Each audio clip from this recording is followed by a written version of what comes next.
We left Trang for the Malaysian island of Perhentian Kecil. As we were traveling with the monsoon season, things were quiet and not many people were going over to the island.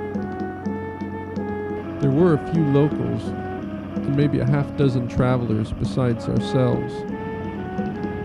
As we sailed across to the island, everyone found a spot and settled in, and the crew took care of their duties.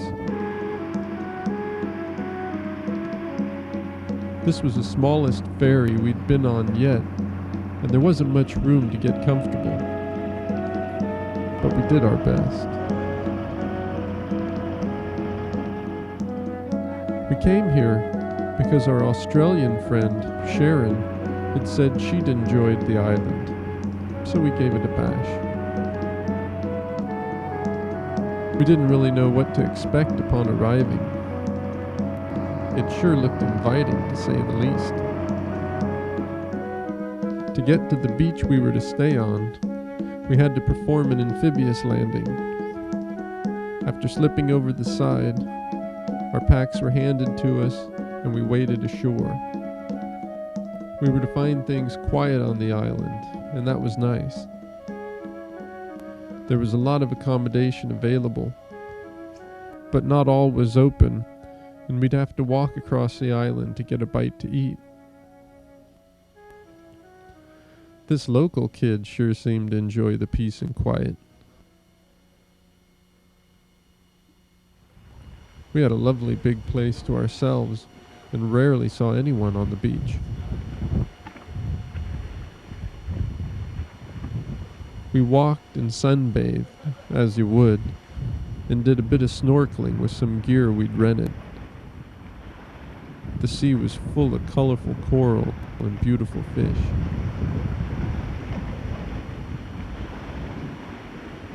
We got lucky with regards to the weather, and when it did rain, it was only at night. Even then it was terrific, as we were treated to great lightning displays. We did find a few leaks in the roof though, and once had to move the bed in the middle of the night.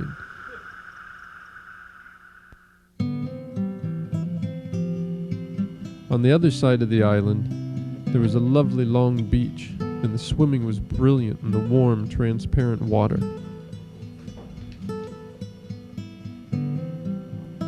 A walk up a hillside cleared for a banana plantation afforded an uninterrupted view into the southern part of the island.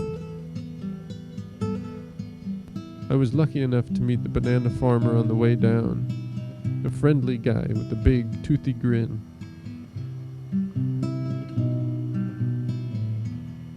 I could have stayed up here for ages. The view was mesmerizing.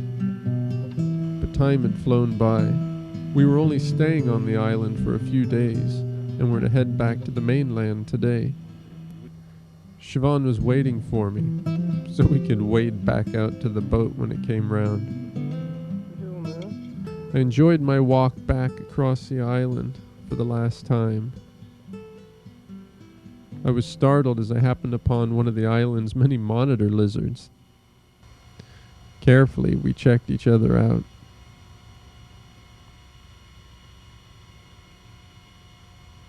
As this would be the last time for a while that we'd planned to be near a beach, we'd savored the time we had here. We were to travel now west from Perhentian Kecil, across the Malay Peninsula to the port of Georgetown. A ferry there would take us to the Indonesian island of Sumatra. Landing in Belawan, we caught another bus to the Sumatran capital of Medan. We'd find one last bus to take us to Bukit Lawang, a few hours away on what we'd learned was a well-worn tourist stop on the island.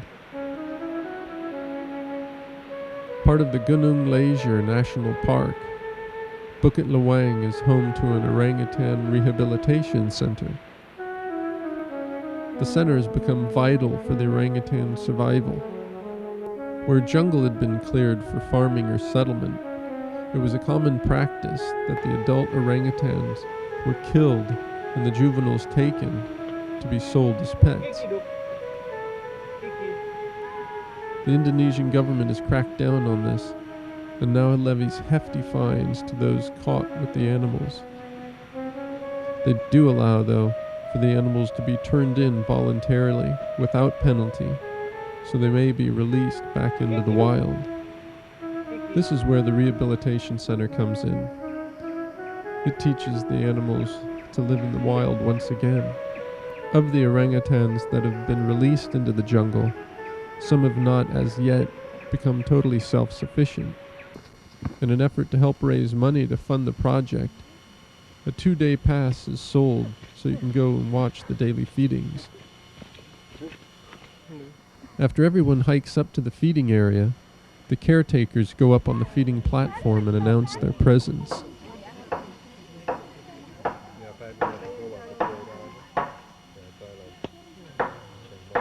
And everyone waits expectantly for a glimpse of an arriving ape.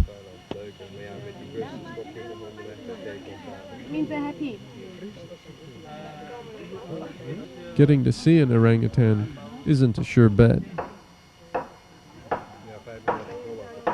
Unfortunately for us, none showed this time. But that was alright, in that it shows that the orangutans aren't relying totally on the caretakers for their subsistence.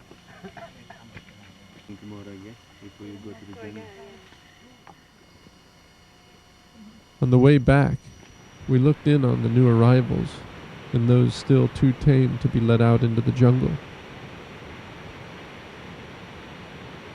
They look kinda lonely, but happy enough to have the company of one another.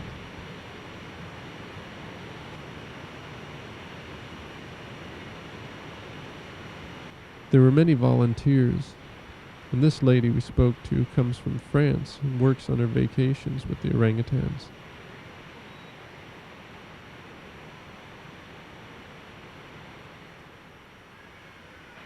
We returned to our accommodation at the Losman Boharok, across the river from the rehab center. It was time for a swim. During the day, people come from Medan to picnic, see the animals, and enjoy the river, while the locals carry out their daily chores. We had a beautiful view of the river and jungle from our veranda. What made it more incredible was it only cost $2.50 a night. Siobhan had haggled for that if we stayed 5 nights. That wasn't difficult.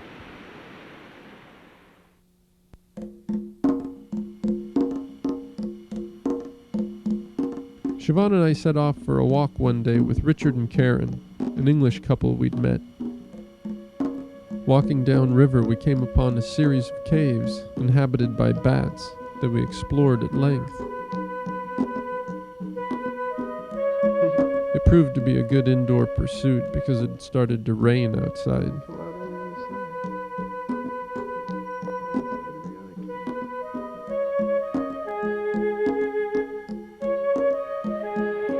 The next evening, we returned to watch the orangutan feeding, if any would show.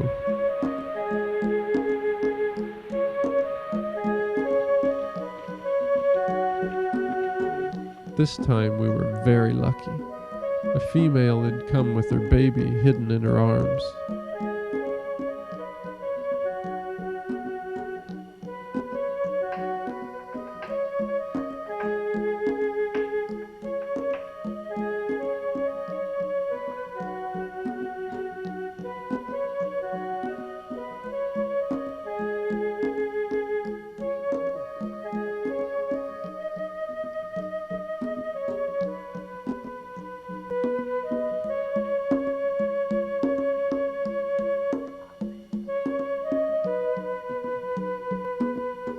Orangutans are such beautiful, gentle creatures.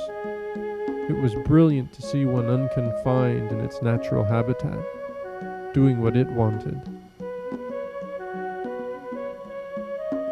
I just wish she'd turn around so we could get a peek at the baby.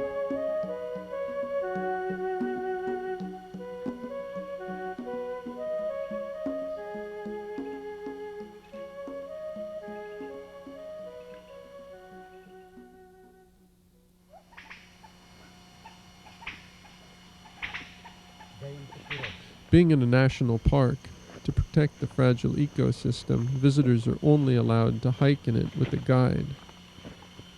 Richard and myself hooked up with Papala, the guide from our hotel, to see what we could see. With a keen eye, Papala soon spotted a group of Thomas monkeys in the trees above.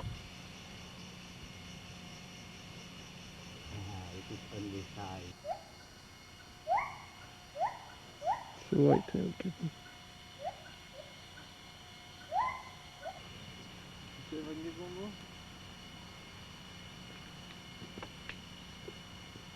You share half, just half. The sounds of the jungle were intriguing. I found myself getting excited at the fact that I was actually doing this. What a trip.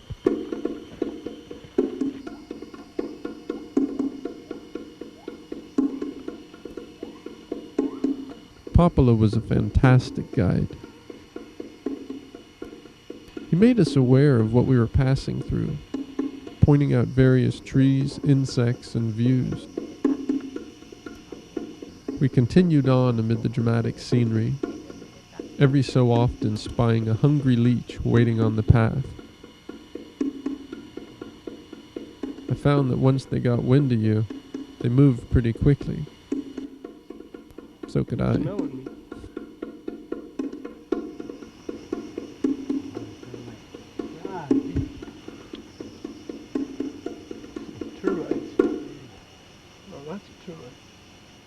The mosquitoes were plentiful as well. They were vicious little buggers, and I found they had no problem feeding through clothing.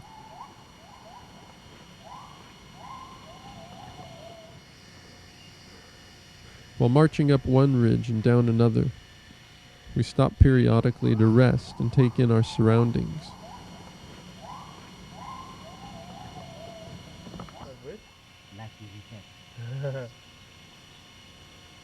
How often have you seen them? Sitting still for too long wasn't easy. Besides the mozzies, the ants were pretty big as well. Snakeskin belt and shoes. But now, no.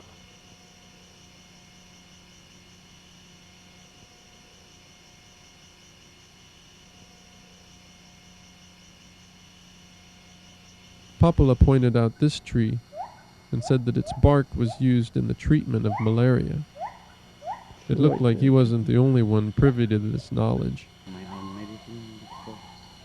As we continued on, Papala told us more about the medicinal properties of plants and of the magic that the Batak people believe particular animals have. He really knew how to keep your attention.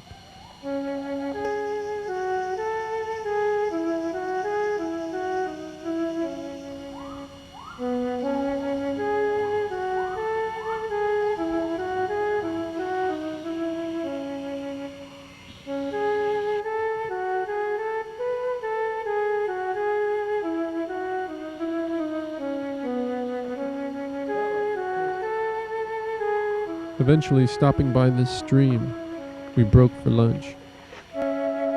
Papala gave us our meal, which had been prepared back at our hotel. Nasi goreng, or fried rice with the fried egg on top. Neatly wrapped in a banana leaf, it was probably the tastiest bag lunch I've eaten. Over lunch, Papala told us of his grandfather, a powerful magic man who fought against the Dutch during his people's bid for independence. And my grandfather built military since the Batak king made war against Holland. Mm-hmm. He was military on that time. And then the Japanese come to Indonesia also. So he joined with Indonesian army. Make war again. So his life full of war. As we got ready to start off again, Papala pointed out this snake perched on a leaf next to the path. He wanted to make sure we'd avoid it. Beautiful as it was, he said a bite would prove fatal.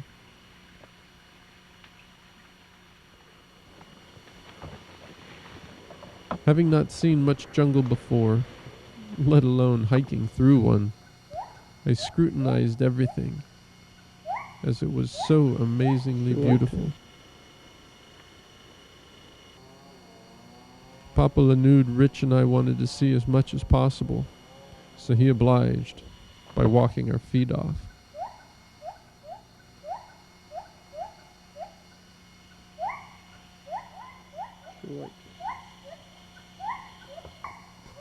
When we eventually came to this map of the park, it became even more apparent how necessary a guide was. I couldn't make heads or tails of it.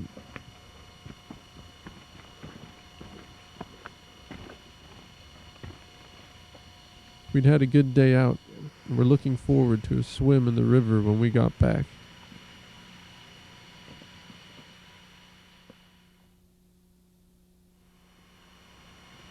The next day, Siobhan and I hiked a marked trail that skirted the park boundaries and would give spectacular views into the interior.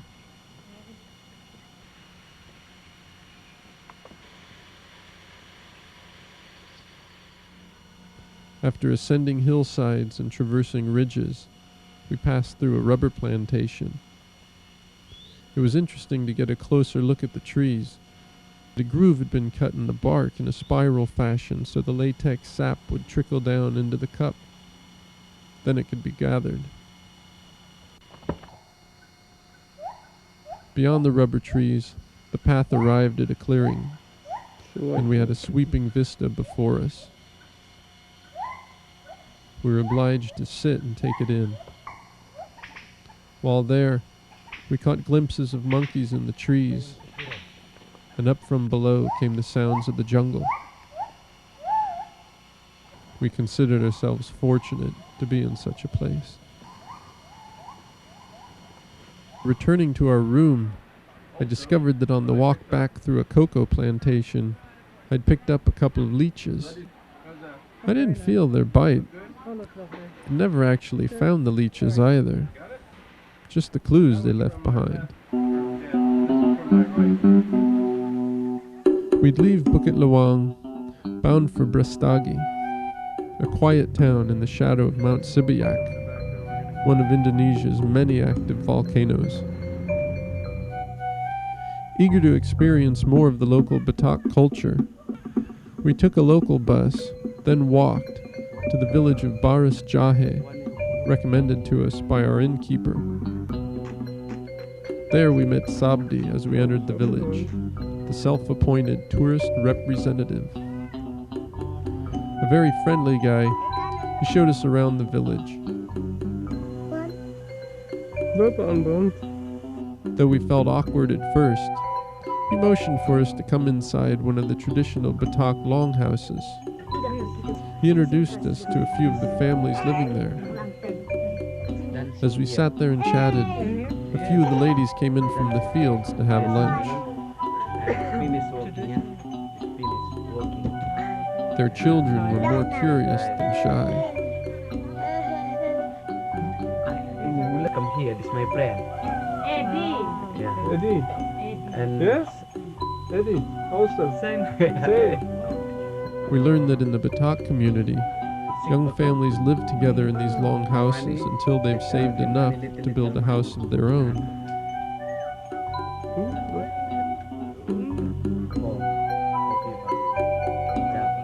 Next on our impromptu tour, Sabdi walked us out into the fields to see their crops.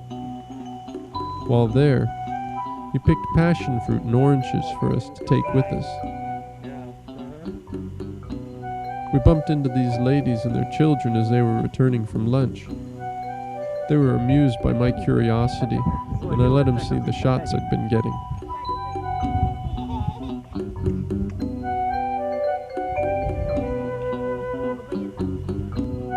Ever see anything?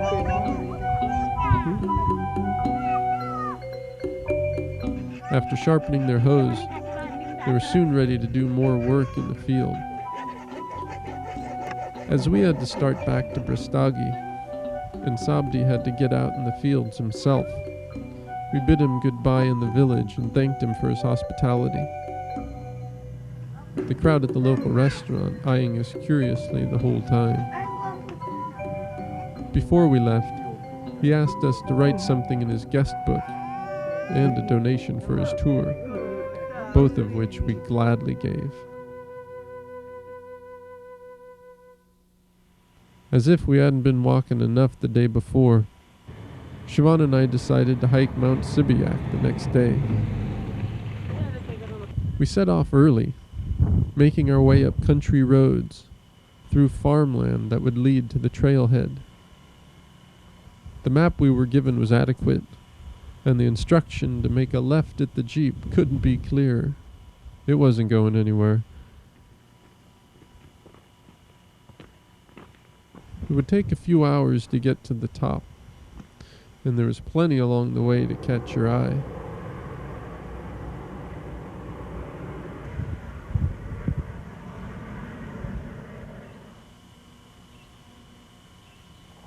The entire way up, we'd hear sporadic rumblings coming from inside the volcano. The first time we heard them, we stopped, looked at each other, and wondered what was going on. Then it hit us. We were on a mountain that was very much alive. When we got near the top, we found the moon-like landscape of the caldera strikingly different to its tropical surroundings. Steam spewed from the vents dotted about. Brilliant deposits of bright yellow sulfur surrounding most of them. For some reason, I was foolish enough to wonder just how hot the gases were that spewed from the nearby vents. To check, I put a hand in front. I only did that once. Siobhan and I found ourselves wandering here and there, exploring different things that caught our attention. The hiss of the vents increased as we made our way in, and the rank smell of sulfur filled the air. We wandered about for what seemed ages, finally getting up to the rim and breaking for lunch. The rewards of gaining the summit, spectacular views, were ours.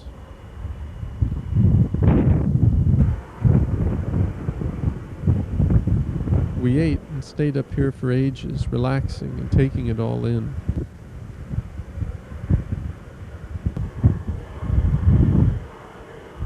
After lunch, we started down a different route than we'd come up. Blocked by fallen trees at various places, the trail was pretty much an eroded staircase for most of the way down. We were glad we hadn't come up this way.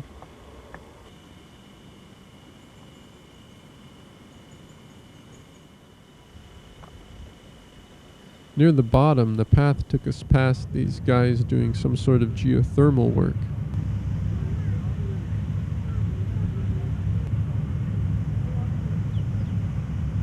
We both found each other interesting enough to stop what we were doing for a moment.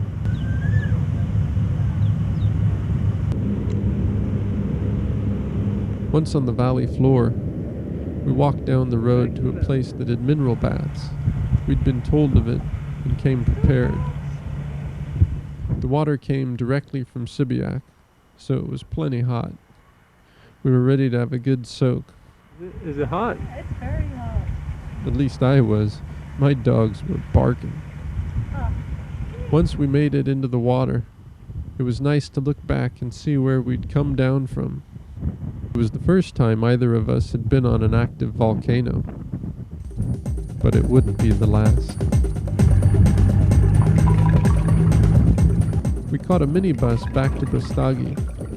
A few stops after boarding, Available space quickly disappeared. The bus became crowded with people bringing their produce to market. This being the case, the conductor and myself rode on the roof. Though common enough with the locals, this was a first for me.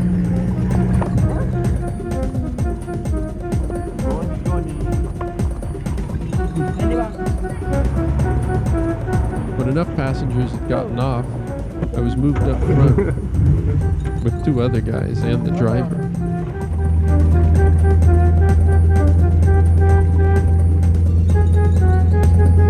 The conductor rode shotgun. This was the best ride I'd had in ages.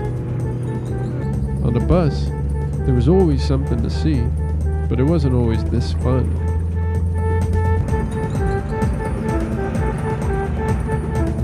Eventually, we arrived at the market.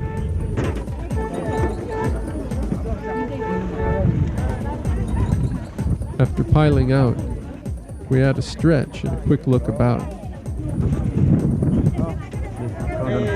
It took a few minutes for him to unload all the baskets of vegetables. Then we were reloaded and had headed back into Brastagi with a bit more legroom.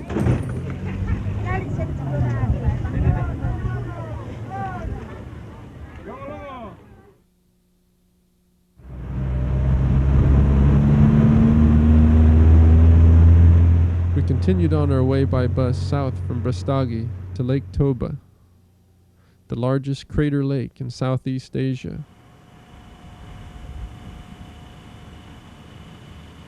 We arrived in the port town of Parapat in the late afternoon. By dusk, we'd find ourselves on Samosir Island in the middle of Lake Toba, near the village of Ambarita. It had been a long day, and after a good meal and a wash, we settled down to watch a beautiful sunset. We felt instantly at ease. It was good to be here.